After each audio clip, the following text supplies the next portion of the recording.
Hello and welcome to the Summon, the African Summon, where we connect you to Africa and African culture through the works of its writers. In today's edition, we continue the story of Chike and the River.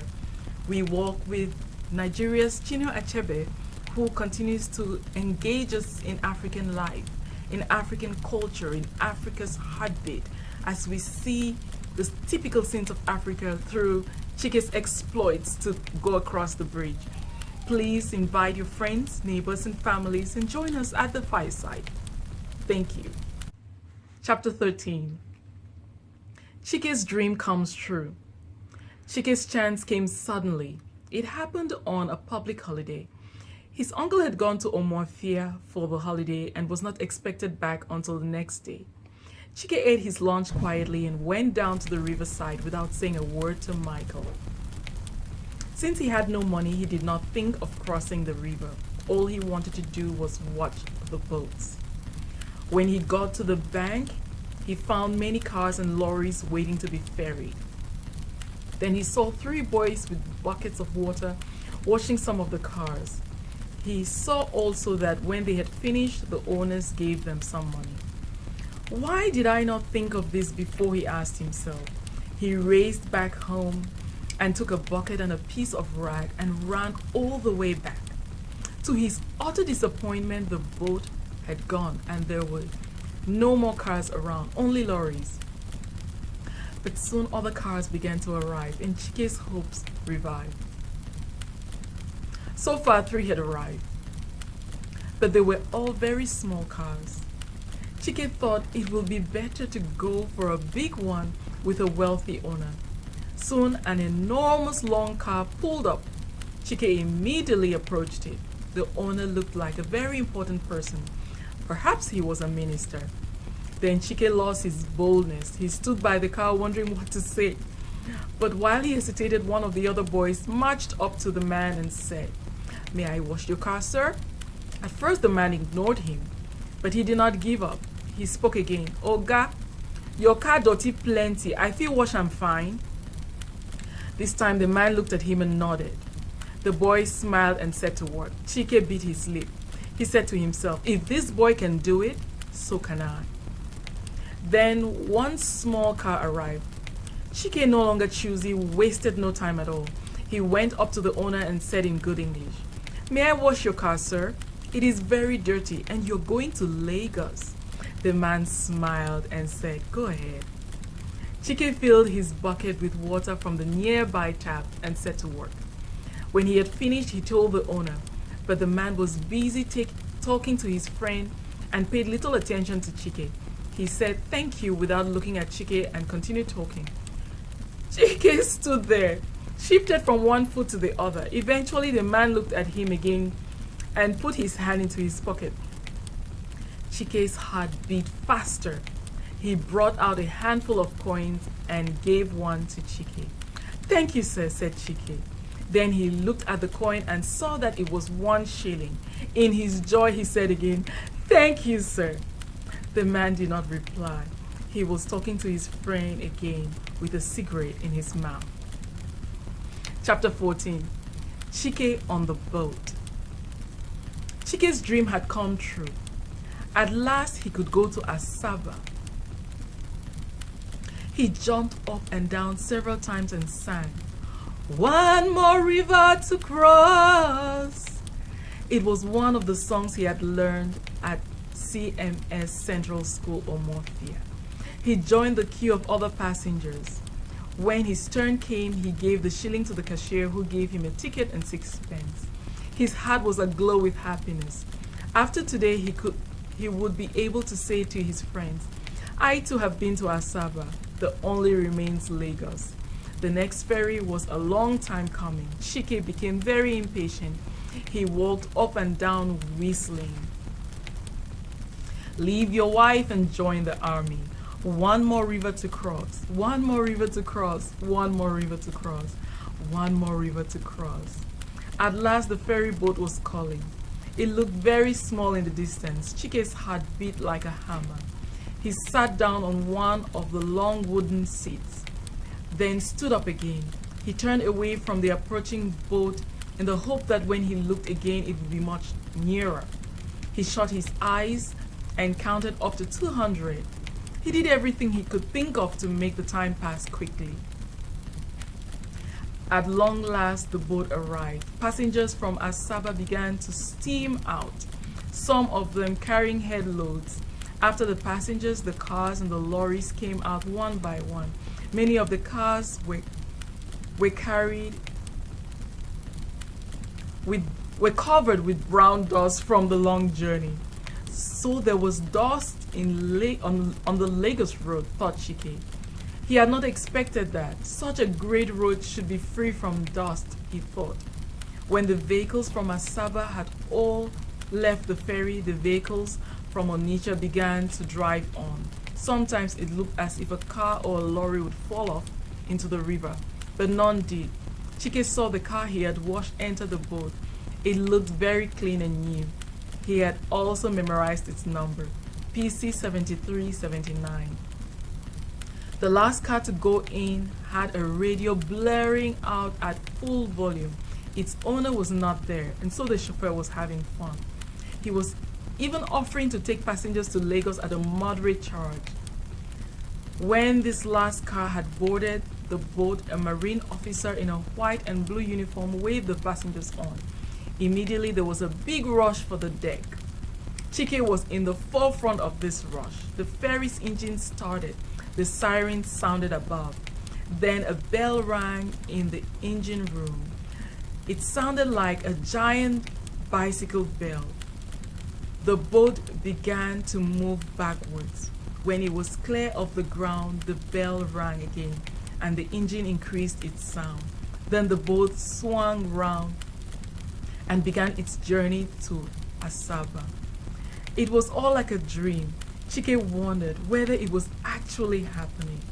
So this is me, he thought. Chike Enene, alias Chicks the Boy of Omuafia. Baino District, Onitsha Province, Eastern Nigeria, West Africa, world, universe. This was how he wrote his name in his new reader. It was one of the things he had learned from his friend Samuel alias SMOG. During the journey, Chike felt as proud as Mongo Park when he finally reached the Niger. Here at last was the great river Niger. Chike stuck out his chest as though he owned the river. He drew a deep breath. The air smelled clean and fresh. He remembered another song he had learned at Omuafia and began to whistle it.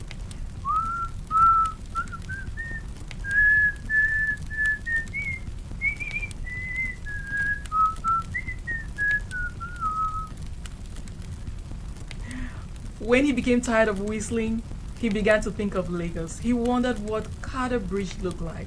He had heard it described on the radio.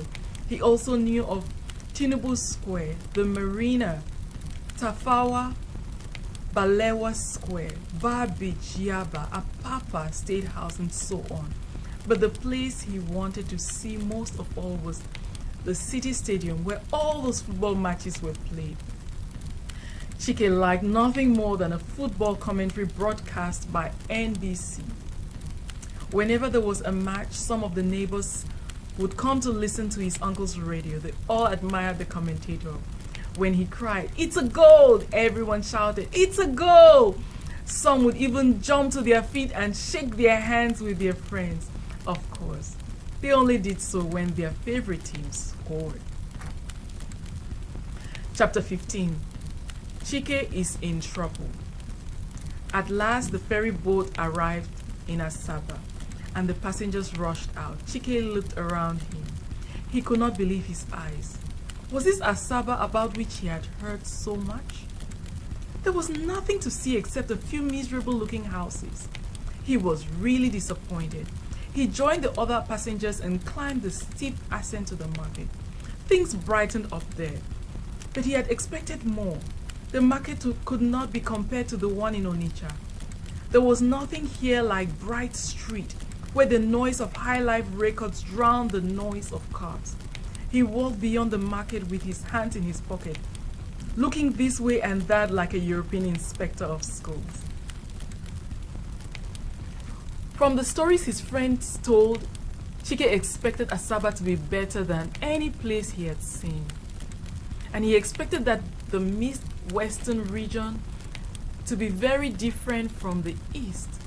But now the air felt the same. The soil had the same look. The people went about their business in the same manner. As Chike went further inland, he saw better houses. But still, there were nothing to write home about. They were all inferior to the fine buildings on New Market Road at Onitsha. Anyhow, Chike was happy about one thing. He could now talk like the rest of his companions. Evening was setting in. Chike thought he had seen enough of Asaba and must now go back. He felt in his pocket for his sixpence and found it. He turned round and began to walk back to the riverside. The distance seemed to have increased. Chike began to run. But when he got to the bank, the boat was gone. He could see it in the distance. It was already halfway to Onitsha. Chike was in panic. He saw a marine officer closing up his office. He ran to him and said with a shaky voice, "Please, sir, I want to return to Onitsha." "You want to return to Onitsha?" said the man, searching his pocket for keys.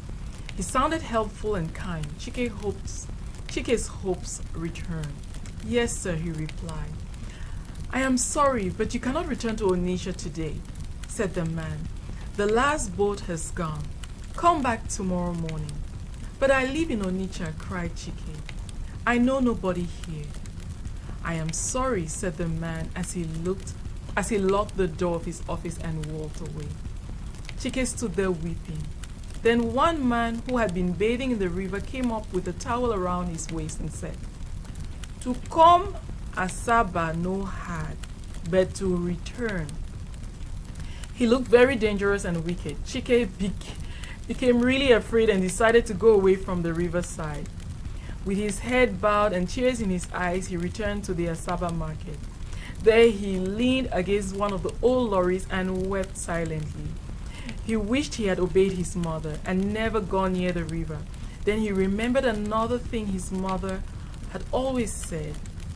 She told her children that crying does not solve any problems. So instead of crying, Chike began to think and plan. His first thought was to go to the owner of one of the shops and to ask if he could sleep there. But then it occurred to him that the man might be a thief or a kidnapper. Finally, Chike decided to hide inside one of the old lorries until morning. He inspected them and saw that one was called SMOG number 1. He decided to sleep in it because of its good and friendly name. Chapter 16. Chike's troubles grow. Chike did not want to go into the lorry while people were looking, so he decided to walk around until it was quite dark. He saw traders closing their shops and market women packing up their wares to return home. Soon the market was almost empty. Dusk was followed by darkness. Chike went to the back of the lorry and climbed in quietly. At first, he lay down on one of the benches. Then he thought it was better to hide under them. So he climbed under the bench and lay on the floor of the lorry. He thought of his mother and sisters, quiet, safe at home, and his misery grew. He was hungry and mosquitoes sang in his ears. He did not try to kill them because they were too many and because killing them would make a noise. He coiled himself up with one hand as his pillow and the other between his knees. He could not sleep because of fear. Several times he thought he heard footsteps approaching. He prayed and cried quietly in the darkness. After a long time he fell asleep. But it was not a restful sleep. He was troubled by bad dreams. He dreamt of all kinds of evil men and spirits chasing him and screaming in his ears.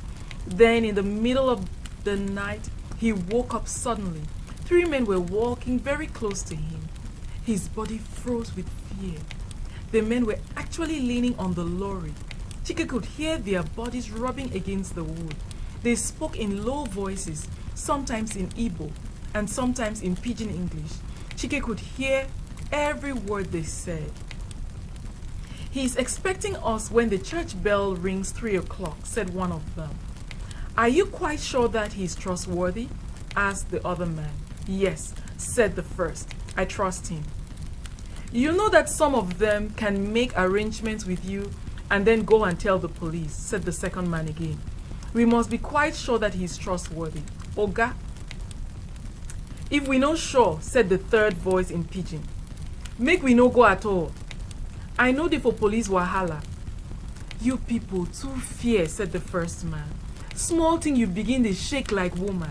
Now only when time for chop money go reach we go hear say you get power." "Oga, no be say we dey fear," said the second man. "But Oyibo people say prevention is better than cure. To get rich no easy. Na for inside rock money build them house. If fight come, we go fight. This revolver wey I hold am for hand no be for yeye," said the man they called Oga.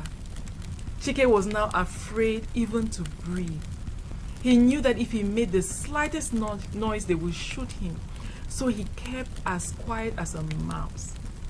As the men talked and made plans, the church bell struck 3. "Oya, make we go," said the first man. "By God's power, everything go all right." Chike was happy when he heard "make we go," but his happiness vanished when he heard someone climb into the back of the lorry. He opened his mouth to scream, but no sound came out. Sweat covered his body and his throat was dry. He shut his eyes tight and waited for the worst. The engine of the lorry started and it began to move. Chike opened his eyes a little, but it was too dark to see. He closed them again. His body was now trembling. The stranger at the back of the lorry with him began to cough and mutter something to himself. Because of his terror, Chike did not know how long they had been traveling, but he knew when the lorry slowed down. Then it took a turning and went very slowly for a while before it stopped finally. 17. What the thieves did. When the lorry stopped, the man at the back climbed out. Chike opened his eyes, but it was pitch dark. The 3 men were now talking in whispers. Then the driver reversed the lorry. For a while there was silence. Chike prayed that the man would move away even for 1 minute so he could get down and hide. But they did not move. Instead, a 4th man came and joined them. From what they said, Chike understood that this 4th person was the night watchman. The first man, who seemed to be the leader of the thieves, spoke to the night watchman. "You see this gun wey I carry," he said. "I no carry am for play. If you start any turn game, now we and you go die." "Why I go play you turn game?" said the watchman. "You think say money dey bitter for my mouth? Or you think say na this watch night work I dey take am send pikin for college? Oya, come show we the door then," said the leader. Then he told the driver, whose name was Ignatius, to move out the bench from the back of the lorry. Chike was half dead. He heard the man let down the tailgate, but he did not come in. Instead, he returned in the front of the lorry to get a flashlight. In the twinkling of an eye, Chike slipped out and began to walk away. He had no idea where he was going. It was too dark to see, but he continued walking as quietly as a cat. Unfortunately, his foot kicked against a tin and made a noise. The driver shouted, "Who dat?" Chike turned sharply to his left and ran. His eyes were now used to the darkness and he could see vaguely. He saw something like a door and walked in. "I say, who dat?" shouted the driver again and shined a flashlight. There was very little room where Chike had entered. He felt about with his hands and found that the thing was like a big box with an open door. He wanted to get out again and run, but the other men had joined the driver. He was telling them that while he was looking for his flashlight, he heard a man's footsteps. Chike shut his eyes and bit his lips. The men were looking for him. The night watchman told them that no man would be walking around there at that hour.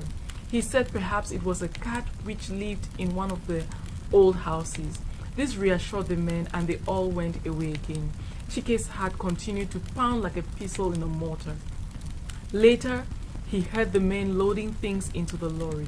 It took them a very long time, but in the end the engine started and the lorry moved away. Chike heaved a great sigh of relief. He felt like singing. Then he remembered the night watchman. He must be somewhere near. Chike's happiness vanished again. He prayed to God to send daylight and save him.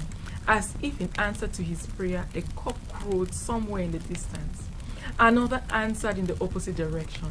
But Chike did not know when dawn came. He was so tired that he had fallen asleep standing. Chapter 18. How it all ended. For the second time, Chike was awakened by the voices of people. He opened his eyes in terror. To his great joy, it was daylight. He came out of the huge box and peeped in the direction of voices. They were loud and friendly, so he went towards the crowd. He was amazed by what he saw. A man was tied to a mango tree. His hands were tied behind him, and his mouth was covered with a black cloth. He could neither move nor speak. The crowd was very excited. Someone tried to untie the man, but the others said it was best to wait for the police. Chike was thinking very hard, but he could not understand what was happening. His mind was confused and tired. At last, 2 policemen arrived, and the man was untied. He fell down to the ground, and Chike thought he was dead. Someone brought cold water and they poured it on him. It seemed to help because he raised himself and sat up. It took him a long time to recover fully and to tell his story. All the time, Chike was thinking as hard as he could. Everybody waited to hear the story of the man who had just been untied. When he had rested, he drank some water. Then he told his story. He said he was watching the big shop when a band of armed robbers attacked him and overpowered him. They tied him to the tree and then broke into the shop. He said they were about 8 in number and that they came in a new lorry. The policemen were about to go and look at the shop when a small boy suddenly shouted from the crowd. "The man is telling a lie," cried the boy. "I saw them." All eyes turned to the small boy. It was Chike. "What is he talking about?" asked some people. "I saw the thieves," said Chike. "This man helped them. I heard them talking with him." Perhaps some people would have ignored Chike if the watchman had not behaved violently. As soon as he heard what Chike said, he rushed forward and seized him by the throat. But one of the policemen saved Chike and pushed the man aside. The crowd was now angry with him for his violence. "Do you want to kill the boy?" asked some of them. "It seems the boy has spoken the truth," said the others. The policemen asked Chike what he meant. He was so excited that he could not tell the story well, but he told enough to convince everyone that he spoke the truth. He told them about the lorry. It was called SMOG number 1, and that its driver was called Ignatius. Then he showed them where he had hidden after his escape from the lorry. It was a sentry box in a nearby garage. As Chike told his story, the night watchman began to shake. He covered his face with his hands to hide his tears. Chike became a hero. One big man in the crowd lifted him up and placed him on his shoulders. The others applauded. They said they had never seen such bravery from such a little boy. The police arrested the 3 thieves that same day. They also recovered the bale of valet they had stolen. The clothes were worth thousands of pounds. The manager of the shop shook hands with Chike and promised to make him a present later. Then he gave him a good meal and drove him in his car to the ferry. Everywhere people spoke of Chike's adventure. His photograph appeared in the local newspaper and his name was mentioned on the radio. Then after the three thieves and the night watchman had been tried and imprisoned, Chike got a letter from the manager of the shop. He announced that the company which owned the shop had decided to award a scholarship to Chike, which would take him right through secondary school.